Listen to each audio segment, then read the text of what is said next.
Reconciliation. A few hours ago, while most Americans were fast asleep, House Republicans rammed through their so-called big, beautiful bill through the House of Representatives. In the dead of night, in the hopes that nobody would notice, House Republicans took a bill that was already rotten to the core and made it even worse to appease the most radical factions of their party. It will bring deeper, harder, and even faster pain to the American people. It seems the hard right over there wanted even quicker pain. It's truly jarring to watch House Republicans cheer and pat each other on the back while bond markets spiral and working families are left to worry about how they'll make ends meet. So this morning, let's take a look at a few ways this bill has gotten even worse as it has reached final passage. We will surely learn more in the coming days, but let me share a few changes Republicans made that Americans deserve to hear. First, this bill was already the largest cut in Medicaid in American history, but now these cuts have been rushed forward and will happen as soon as next year.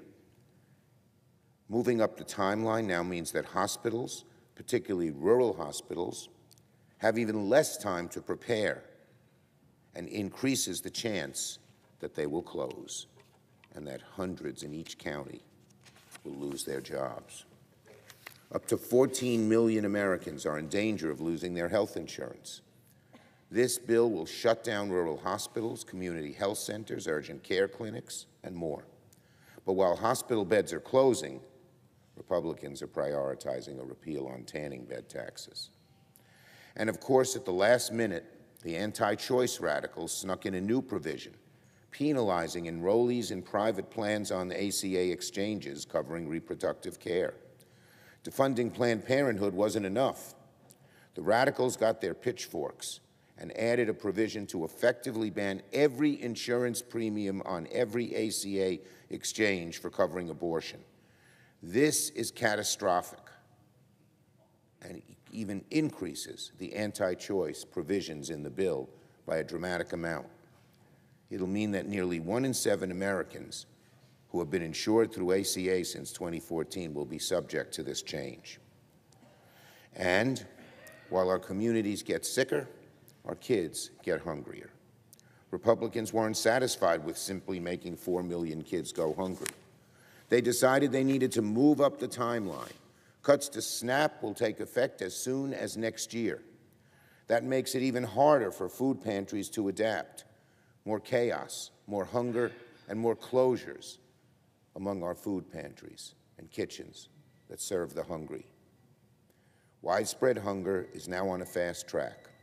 Republicans seem to be saying that the average person who needs food gets only $5 a day. A dozen eggs cost more than $5 a day. And that's the price Republicans accept so they can cut taxes on the wealthy. Republicans are stealing from hungry kids, stealing from low-income families to give trillions in tax giveaways to the wealthy. This is not beautiful, it's ugly, it's revolting. And as the bill proceeds, perhaps the most dramatic changes that occurred overnight is the surrender of America's clean energy future to China. Republicans are condemning Americans to higher energy costs and killing hundreds of thousands, even millions of good-paying jobs. Last night, the Republicans did something else, too. They added a clean job kill switch. At the very last minute, Republicans added a provision that says any project that doesn't break ground within 60 days of this passage will lose the entire tax credit. That's getting rid of the tax credit. No project can start in 60 days. That's not how it works. They know that. They know that the clean energy tax credits are popular. They know that the clean energy tax credits will reduce costs for American families. So instead of saying kill it outright, they say you must start within 60 days. That is saying kill it outright. Everyone knows that. And I saw that some of the hard-right people from the oil patch states were gloating that clean energy is gone.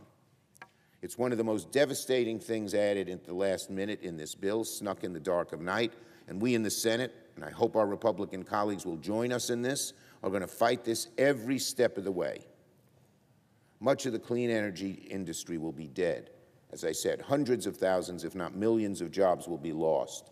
And China, 10 years from now, will be dictating what happens in our energy markets to our children. To make matters even worse, of course, the bill also raises taxes on some projects that are underway. Donald Trump says he wants America to dominate energy, and then he does this? Taxing energy projects, raising costs for families? Nope. Donald Trump, what you're doing is absolutely stupid and counterproductive. You don't even know what you're doing. You just think, oh, clean energy, let's get rid of it. We'll rely on oil, gas, and coal. Well, there ain't enough oil, gas, and coal to fuel the world, and it's more expensive to do it, Donald Trump. What the heck are you doing? This is an American energy kill switch. Jobs vanish in solar, jobs vanish in wind, manufacturing jobs go to China, just the opposite of what the president says he wants, and people's electric bills go up. So America, when your electric bill starts going up, talk to Donald Trump, talk to the Republicans in the House, and please talk to Republicans in the Senate and tell them not to move forward on this folly. Republicans call their bill a tax break, but in reality, it's a tax hike, a job killer, except for China, where it's a job creator. China wins, America loses. In the coming days, Americans will take a look at Republicans' big, beautiful bill and discover it gets uglier and uglier the closer they look. The bill hopefully has a doomed future in the Senate. Senate Democrats will let hell freeze over and fight this in every way that we can. Donald Trump told House Republicans that voting no on his bill would be the ultimate betrayal, but the real betrayal this morning was Republicans voting yes, a betrayal of the American people, because there's nothing beautiful about the biggest cuts to Medicaid in American history. Nothing beautiful about cutting SNAP benefits so children go hungry, can't learn or have productive lives. Nothing beautiful about cutting SNAP benefits by over $200 billion. Senate Democrats will oppose this morally bankrupt bill with every fiber in our being, every fiber.